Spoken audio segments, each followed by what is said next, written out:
Hello everyone, welcome to our channel education hotspot. So guys, आज की video से हम लोग रिज्यूम कर रहे हैं हमारा जो एक लेक्चर सीरीज पॉज हो गया था, that is sociology optional syllabus. As I said कि मैं पूरा ये जो आपका ऑप्शनल का सिलेबस है, मैं यहाँ पे आपके दोनों पेपर साथ में कवर करूंगी। तो अभी आप लोगों के एग्जाम की मेंस की डेट आउट हो चुकी है। यू ऑल नो कि 7 जनवरी से मेंस हैं, तो अभी आपके प्रीलिम्स में थोड़ा गैप है। आपके पास अभी थोड़ा और टाइम है कि आप अपने मेंस को अच्छे से क्या कर सकते हैं और स्ट्रॉन्ग कर सकते हैं। एंड मेंस को स्ट्रॉन्ग करने में ऑप्शनल बहुत इंपॉर्टेंट रोल प्ले करता है। तो अब हमारे लिए ये बहुत ज़रूरी हो गया है कि हम लोग जल्द से जल्द ऑप्शनल की बहुत अच्छे से तैयारी करें। तो अब बिना रुके बिना थके इस 1-1.5 महीने पूरी जी जान लगा के हमें ऑप्शनल के लिए प्रिपेयर करना है। एंड देन आफ्टर दैट इस 1-1.5 महीने बाद आप प्रीलिम सेंट्रिक तैयारी कीजिए और ऑप्शनल को चाहें तो थोड़ा सा फिर आप पॉज दे सकते हैं। और मतलब अगर आप लोग ये अटेम्प्ट ट्राई कर रहे हैं तो आई एम श्योर कि आप लोगों ने ऑप्शनल पहले से भी कवर कर रखा है। You are not new to this. और अगर नए भी हो कोई बात नहीं, अब तक तैयारी नहीं की है आप, फॉर एग्जाम्पल बहुत से स्टूडेंट फर्स्ट अटेम्प्ट दे रहे हैं, ऑप्शनल प्रिपेयर नहीं है, तो भी डरने की कोई बात नहीं है। इस 1.5 महीने में जो भी आप पढ़ोगे वो बहुत अच्छे से आपको क्लैरिटी रहेगी। And then after the prelims, जब भी प्रीलिम्स ओवर होंगे उसके बाद से हम लोग फिर आपके मेंस की तैयारी जो है वो स्टार्ट कर देंगे। क्लियर? सोशियोलॉजी एंड फिलॉसफी के बीच में, हम सोशियोलॉजी एंड अदर डिसिप्लिन के बीच में रिलेशन देख रहे थे, जिसमें हम लोग सोशियोलॉजी साइकोलॉजी के बीच में sociology, history, pol science, anthro, ये सब काफ़ी कुछ, इकोनॉमिक्स, काफ़ी रिलेशन देख चुके थे। Now here comes the relationship between sociology and philosophy. ये करने के बाद हम लोग सोशियोलॉजी एंड कॉमन सेंस की बात करेंगे। एंड देन ये पूरी यूनिट खत्म करके हम सेकंड जो चैप्टर है आपका, सेकंड यूनिट अगर हम बोले तो जो साइंस और साइंटिफिक इंक्वायरी वगैरह है उसके बारे में पढ़ना स्टार्ट कर देंगे। तो यहाँ पे हमारे पास वर्ड है फिलॉसफी। फिलॉसफी क्या होता है? देखिए, फिलॉसफी 2 वर्ड से डिराइव होकर बना हुआ वर्ड है, फिलिया एंड सोफिया। देखो वैसे बहुत से वर्ड होते हैं, लाइक मैंने आपको साइकोलॉजी में बताया था। सर साइकोलॉजी में साइकोलॉजी का मीनिंग डिराइव करने की बात आए तो there are multiple word. Latin word की भी बात थी, बट जो चीज़ यहाँ पे इंपॉर्टेंट है मैं वो आपके सामने यहाँ पे प्रेजेंट कर रही हूँ। तो यहाँ पे ये 2 वर्ड है, फिलिया एंड सोफिया। फिलिया का मतलब होता है लव एंड सोफिया का मतलब होता है विजडम। तो यानी कि it is the love of wisdom. अगर हम फर्स्ट फिलोसफर की बात करें, अगर ऑल ओवर हम सर्च करें who was the first philosopher, तो Pythagoras was considered as the first philosopher. अब एक्चुअल में अगर मैं पूछूं आपसे कि फिलोसफर कौन होते हैं, आप किस पर्सन को फिलोसफर कह रहे हो, तो फिलोसफर मतलब सिंपली वो पर्सन जो कुछ भी फाइंड आउट करने की कोशिश कर रहे हैं, वो पर्सन जो कुछ इंफॉर्मेशन की सर्च में निकले हुए हैं, जो कुछ जानना चाहते हैं, जो किसी इंफॉर्मेशन, देखो इंफॉर्मेशन में भी किसी भी फील्ड की हो सकती है, information may be of any kind. Like आपकी ये पॉलिटिकल इन्फॉर्मेशन भी हो सकती है कि एडमिनिस्ट्रेशन कैसे मैनेज करनी है, ठीक है। ये आपके सोल को लेके स्टडी भी हो सकती है, आप अपने स्टेट को लेके स्टडी कर रहे हो, आप अपनी इकोनॉमी की स्टडी कर रहे हो। तो philosophy can work in any field, ठीक है। Philosophy can work in any field. Like we generally use की इतनी फिलॉसफी नहीं झाड़ो, आप इतनी फिलॉसफी मत यहाँ पे एक्सप्लेन करो। तो फिलॉसफी क्या होता है? जब आप किसी के बारे में, किसी चीज के बारे में अपनी नॉलेज शो कर रहे हो या जानने की इच्छा रख रहे हो। तो पहले के समय में जो फिलॉसफर होते थे वो सेज लोग, जो पहले जैसे कि साधु संत होते थे, तो वो जो साधु संत होते थे they always search to learn something new. वो कुछ ना कुछ नई चीजें जानने खोज में लगे रहते थे। तो ये चीज हो गई फिलॉसफर के बारे में। तो फिलॉसफी का अगर हम एक मीनिंग डिराइव करें तो वो क्या बन जाएगा कि philosophy is the systematic study of what? Of foundation of human knowledge with an emphasis on the condition of its validity and finding answer to the ultimate question. You are searching to know something. आप कुछ questions हैं आपके mind में किसी भी topic से related, मैंने बोला टॉपिक कोई भी हो सकता है, फील्ड कोई भी हो सकती है, बट आप उनके आंसर जानने के लिए मेहनत कर रहे हो, एफर्ट डाल रहे हो, कोशिश कर रहे हो, और उन आंसर की वैलिडिटी पे भी, ऐसा नहीं कि कुछ भी तुक्का मारा ये चीज़ ऐसे होती है, नहीं। आप एक्सपेरिमेंटेशन करोगे, आप उन पे रिसर्च करोगे, आप वर्क करोगे, आप ऑब्जर्व करोगे, देन मतलब क्या होना चाहिए? वो चीज़ वैलिड होनी चाहिए, ठीक है। वो चीज़ वैलिड होनी चाहिए। अब आप देखो कोई भी जो लॉ बने हैं, जो थ्योरी बनी है, साइंटिफिक लॉज की ही बात करो, आप ग्रेविटी की बात करो, आप न्यूटन के लॉ की बात करो, तो ये सब रिसर्च बार बार यहाँ पे एक्सपेरिमेंट किया गया। देन इन्हें जब हर जगह ये ट्रू प्रूव हुआ, तब आपको ये चीज़ क्या दी गई? एज अ थ्योरी दी गई है, और आप इसको आज की डेट में पढ़ रहे हैं, ठीक है। सिर्फ एक सिचुएशन में ट्रू होता और बाकी सब जगह रिजेक्ट हो जाता, तो आप आज ये सब चीजें नहीं पढ़ते। तो जैसे कि ये कंसेप्ट है, इसी तरीके से ये चीजें फिलॉसफी और आपके सोशियोलॉजी में भी इन्वॉल्व होती हैं। अब अगर लिंक की बात करें कि सोशियोलॉजी और फिलॉसफी में लिंक की बात करें कि क्या लिंक है, तो देखो फिलॉसफी जो है there is a philosophy of sociology in some sense as philosophy of science. जैसे मैंने भी बताया कि साइंस में फिलोसफी है, मैंने आपको ये कंसेप्ट समझाया, उस तरीके से आपकी सोशियोलॉजी में भी कहीं ना कहीं फिलोसफी एग्जिस्ट करती है, because in sociology also you study various concept. In sociology also you study various concept like what? concept like आप पढ़ते हो फैमिली के बारे में, कास्ट के बारे में, किनशिप के बारे में, ट्राइब के बारे में, ये सब चीज़ें आप पढ़ते हो। तो इन सब में भी आपको रिसर्च, एक्सपेरिमेंटेशन, ऑब्जर्वेशन, ये सब करना होता है। तो आपको मेथड्स को एक्सप्लेन करना है, ठीक है, कंसेप्ट्स के बारे में जानना है। तो ये सब चीज़ें भी किस में यूज़ होती हैं? सोशियोलॉजी में यूज़ होती हैं। दस वी कैन से कि इसमें फिलॉसफी यूज़ हो रही है। इसके अलावा नेक्स्ट लिंक की बात करें तो study of sociology leads to philosophical quest. मतलब जब आप सोशियोलॉजी, सोसाइटी के बारे में पढ़ रहे हो तब आपके माइंड में डिफरेंट क्वेश्चन अराइज होंगे तो आप उनके आंसर जानने के लिए कोशिश करोगे। हाँ, आप किसी चीज के बारे में जानने की कोशिश करते हो, वही क्या हो जाती है? वही फिलॉसफी हो जाती है। अब बात करते हैं डर्किम की। डर्किम की बात की जाए तो डर्किम जो है वो भी क्या थे? एपिस्टेमोलॉजिकल डिस्कशन में इन्वॉल्व थे। अब एपिस्टेमोलॉजी की बात मैं आपसे डिटेल में करूंगी, ठीक है, अलग से शॉर्ट्स बनते हैं और बहुत सारी चीजें बनती है, वहां पे एपिस्टेमोलॉजी को डिटेल में पढ़ाऊंगी मैं आपको। कार्ल मैनहिन की बात करें तो इन्होंने क्या बोला कि sociology of knowledge had implications for philosophy.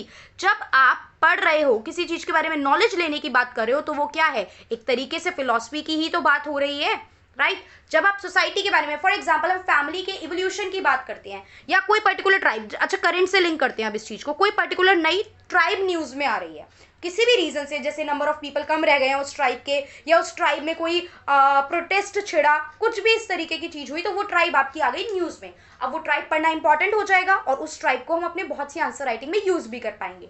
तो वो ट्राइब जो है वो इवॉल्व कैसे हुई, अगर हम ये जाने तो ये भी एक क्या था? आंसर था। उस ट्राइब की प्रॉब्लम क्या है, क्या इश्यूज चल रहे हैं, what are the way forward for that, किस तरीके से चीजें ठीक की जा सकती हैं। तो ऑल दीज थिंग्स जो है ये क्या है? एक तरीके से फिलोसफिकल कंसेप्ट हो जाता है, ठीक है। तो यहाँ पे हमने सीधा सीधा देखा कि sociology can directly contribute to social philosophy. अब ये क्वेश्चन भी बन सकता है कि how will you say that sociology can directly contribute to social philosophy. That's how question बनते हैं, कोई अलग से कोई बहुत ज्यादा डिफिकल्ट चीजें नहीं है। अब आपको प्रूव करना होगा कि ये कैसे लिंक होती हैं। इसके अलावा ये जो दोनों सब्जेक्ट हैं आपके, sociology and philosophy, they both study about the human society और एक जनरल आइडिया देते हैं, ठीक है। जनरलाइजेशन की बात करते हैं, स्पेसिफिकेशन की बात नहीं करते। जनरलाइजेशन मतलब क्या होता है? The thing that is generally applicable to each and every one. जो बात जनरल है, like family system, different type की फैमिली एग्जिस्ट करती हैं, इंडिया में भी करती हैं, बाहर की कंट्री में भी करेंगी, इंडिया के हर स्टेट में भी करेंगी। तो this is a generalize concept. अच्छा, अब मैट्रिलिनियल कंसेप्ट एग्जिस्ट करता है। अगर मैं मैट्रिनैलिटी की बात करती हूँ कि मैट्रिनिलियल कंसेप्ट एग्जिस्ट कर रहा है, तो ये जो है ये स्पेसिफिक कंसेप्ट है, बिकॉज ये कुछ स्टेट, कुछ पार्ट ऑफ कंट्री में ही एग्जिस्ट करता है। क्लियर? तो यहाँ पे आपके जो दोनों सब्जेक्ट है, सोशियोलॉजी एंड आपका यहाँ पे हमारा फिलॉसफी, ये दोनों ह्यूमन सोसाइटी की स्टडी करते हैं और कुछ जनरल थॉट हमें देते हैं on what? On social norms, आपके मोरालिटी के बारे में और ह्यूमन बिहेवियर के बारे में। इसके अलावा नेक्स्ट पॉइंट अगर हम देखें तो subject matter of sociology is human social behaviour. मतलब यहाँ पे क्या होता है? सोशियोलॉजी में हम ह्यूमन सोशल बिहेवियर के बारे में पढ़ रहे हैं, जो किसके थ्रू चलता है? वैल्यूज की बात होती है, ठीक है। सोशल फिलॉसफी क्या स्टडी करती है? इसके अपोजिट अगर हम देखें, अपोजिट क्या, सिमिलैरिटी ही है अभी तो। जो आपका सोशियोलॉजी है वो ह्यूमन सोशल बिहेवियर स्टडी करता है और सोशल फिलॉसफी जो है वो वैल्यूज स्टडी करती है। और सोशियोलॉजी जो है वो क्या करता है? वैल्यू ऑफ फैक्ट की बात करता है। यहाँ पे फैक्ट की बात होती है, यहाँ पे आपकी वैल्यूज की बात होती है। फैक्ट मतलब जो चीज एक्चुअली में जिस तरीके से प्रेजेंट है वो। वैल्यूज मतलब फॉर एग्जांपल मेरी वैल्यूज है कि I will not accept bribe, मैं ब्राइब एक्सेप्ट नहीं करूंगी, मेरी पर्टिकुलर वैल्यू है, मेरी मॉरालिटी है, मेरे एथिक्स, मेरे प्रिंसिपल मुझे अलाउ नहीं कर रहे हैं। तो सोशियोलॉजी में थोड़ा सा ये ब्रॉडर आउटलुक वाली चीजें हमारे सामने ये आ जाती हैं। सोशियोलॉजी जो है ये it also raises a lot of philosophical question and tries to answer them. मैंने अभी ये स्टार्टिंग में ही बताया आपको, सोशियोलॉजी में जब आप डिफरेंट एस्पेक्ट की स्टडी करते हो तो आप क्वेश्चन रेज करते हो, व्हाई दिस हैपन, व्हाई ऐसा है कि एक सोसाइटी में बहुत ज़्यादा इनइक्वालिटी है, व्हाई ऐसा है कि गर्ल को राइट नहीं मिल रहे हैं, मतलब स्टीरियोटाइप का कंसेप्ट एग्जिस्ट कर रहा है, क्यों ऐसा है कि हमें क्या देखने को मिल रहा है?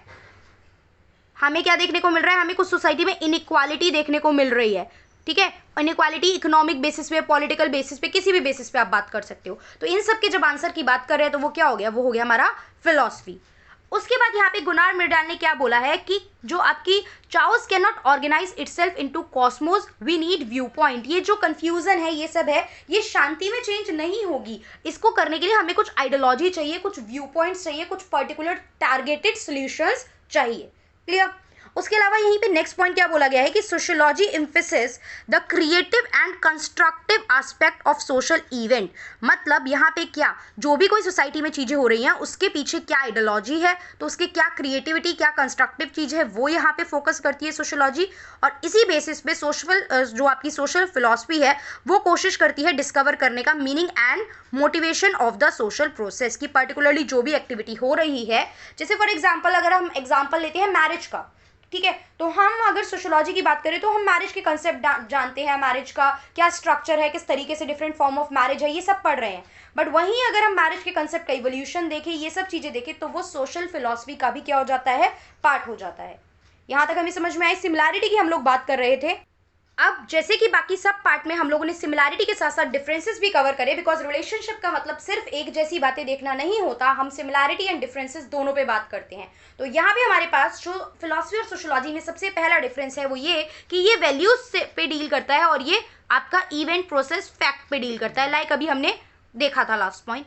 ये जो है ये सोशल रिलेशन की बात करता है कि किस तरीके से कोई चीज होनी चाहिए, और सोशियोलॉजी बात करता है कि किस तरीके से कोई चीज है। देखो जब हम स्टडी करते हैं कि चीजें कैसी हैं, like there are different form of family, like एक सोसाइटी में स्टीरियोटाइप एग्जिस्ट करता है। लाइक अभी भी कुछ स्टेट में हम देखें तो हरियाणा वगैरह में वहां पे आपका ऑनर किलिंग का कंसेप्ट चल रहा है, तो हम पढ़ रहे हैं कि कैसी चीजें हैं, तो वो हो गया sociology. But when we try to find out the solution, देखो यहाँ पे प्रॉब्लम की बात होती है, लेकिन when we try to find out the solution कि चीजें होनी कैसी चाहिए, ठीक है, how they ought to be, तो कैसे होनी चाहिए को हम बोलते हैं नॉर्मेटिव कंसेप्ट। तो नॉर्मेटिव कंसेप्ट की या सोल्यूशंस की बात कहाँ होती है, फिलॉसफी में होती है। Sociology focus upon the problems of a particular area, state और a country, while philosophy try to give the answer of that particular problem.